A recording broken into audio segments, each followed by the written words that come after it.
Hi, I'm Venus O'Hara and welcome to another video. Yesterday someone asked me if I'd ever been ghosted and how to deal with such a situation.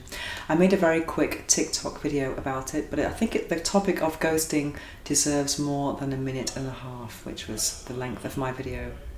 Noisy people, I hope you can't hear that. Anyway, so ghosting, have I ever been ghosted? I think I have. Well, before it was known as ghosting, many years ago, I just came to Barcelona and I met this guy and I thought he was amazing. Oh my God, I really liked him. And then we went out on a date, we met and we kind of, we didn't go all the way, but we kind of got it on a little bit. And yeah, I just really liked him. I had I vibed very well with him, or so I thought. And then when I tried to meet him again, he was just not answering the phone and just not answering my messages. And yeah, I think I kind of pursued him a little bit too much, I think. And someone I know says, 3 strikes and you're out. And I think if you send someone one message, they might be busy, give them the benefit of the doubt. Perhaps a second message is okay after a while. But then by the third time, if they're not answering, you really should take the message and take a step back, because maybe after 3 messages the other person can really feel pestered. And although the noble thing to do is always to communicate everything, sometimes you might not feel as though the other person deserves an explanation. That sounds a bit harsh, but maybe you don't consider them to be in a circle in your life and worthy of having explanations, because you can't explain everything to everyone. I think we're in this age of overload of messages everywhere. I mean, I don't know about you, but I get messages from WhatsApp, from SMS, from email and social media, and it's really kind of a lot to deal with. So among all those messages, I have to choose which ones are the priority. And if someone's not in that priority, then they shouldn't. Then I just don't know. There's only 24 hours in a day. You can't answer everything. It's not that easy. But if you really want, I think where there's a will, there's a way. And if you really want someone in your life, you will make the effort to initiate contact, reciprocate contact, etc. But recently I was reading a book from one of my podcast guests, and it's called Buddha's Bedroom. And it talks about the kind of state of being, or love at first sight being, a projection. And I kind of think that's true. I think when you think someone is ticking all your boxes that you've just met, I think we can have this idea in our minds that they are perfect or whatever, or this kind of perfect match might be something that's just in your head. It might not be real. It might not be what the other person is thinking. It's just a projection. And also it said that being in love is similar to OCD, being very obsessed with someone. So I think you have to bear that in mind, that sometimes what you think is a great vibe might not be perceived in the same way by the other person. But I understand that sometimes when you're chatting as well on dating apps or social media and you think you've got this great connection with someone and then suddenly they disappear, I think at that point, I don't think you need to be explaining everything. For someone you've just met virtually, you've not met them in person, you've never been intimate with them, I think you have to maybe just maybe not take it personally. And although we shouldn't make assumptions, but in general, when someone does that, it's because they've met someone, they've had a better vibe with someone else, or they're just simply not that into you. You know, I think there's a film with that name as well. So why would you want to pursue someone who's not that into you? I think it comes down to self-esteem as well. So I wouldn't take it too personally, because I think these days when people are on dating apps, there's a lot of simultaneous chats happening, and it just, there's only a certain amount of time in the day. So you just maybe that person's just chatting with someone else.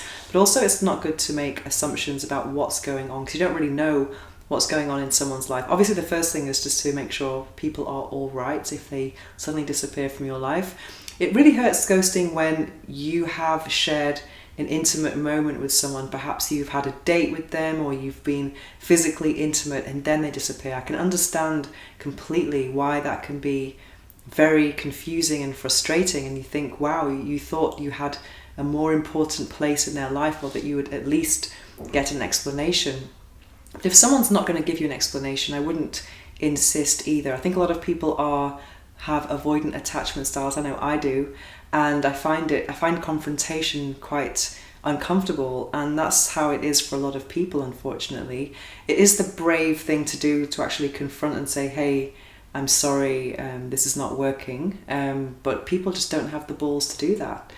And maybe people don't think that they have to as well, which I'm not saying that's right or wrong, but that's just what's going on in at the end of the day. So I think it's good to think about your self-esteem, and why would you insist with someone who's obviously not interested in you? Because if someone is interested in being in your life, they'll make the effort to be in your life.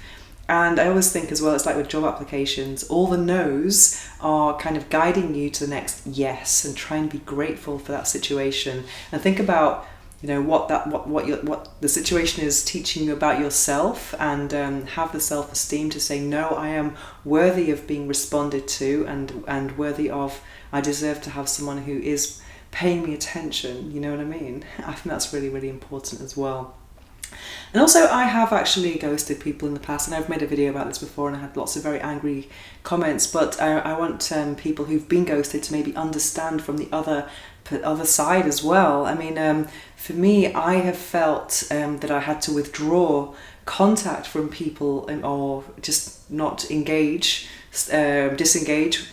from contacting people who I felt were harassing me on some level, and who just kept messaging me, and when they saw that I wasn't reciprocating or replying, they just kept on going. And I thought, and they weren't really kind of getting when I was like, no, I'm busy, I don't want to meet, or I don't really say I don't want to meet, but I was like, yeah, I hope you're well, but a kind of message that was maybe always finding excuses.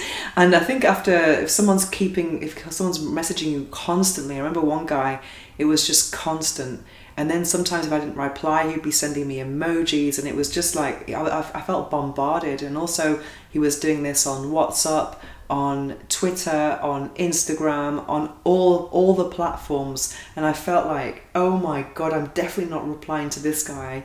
I think if I reply him, I'm just going to feed this almost stalky behavior even more. So I just felt like, oh my god. So my solution to that was just blocking everywhere. So that's what I did with that person. And also there's another guy who didn't seem to understand my messages when I was writing back saying, no, I don't want this, no, I don't want to meet because this, and he would always question, say, why not, blah blah blah. Whereas I don't think you need to give explanations if you don't want to meet someone. Sometimes I think you don't have to explain that much, you know, especially if you don't want that person in your life. So I think if you've been ghosted, I'm very sorry. I know that it must be very confusing, but think that you deserve someone who wants to engage with you and who wants to spend time with you. And at the end of the day, people who are in your life, people who are supposed to be in your life, will be in your life. So I hope that helps. And if anyone else has ghosted or been ghosted, please share a comment below and tell us how you coped with it. And if you've ghosted, perhaps share why you did it. That would be very insightful as well, because I know a lot of people think that ghosting is the worst thing you can do in the world. But yeah, anyway, leave a comment below. And if you have any questions for me, don't hesitate to contact me at venus@venusohara.org, and I'll answer you to the best of my ability. I want to underline the fact that I am not a therapist, I'm not a sexologist. I am just a sexpert. I am a sexual wellness content creator, and everything I share is based on my own opinion and experience. So thanks for watching. Here's my email again, venus@venusohara.org, and I will see you very soon.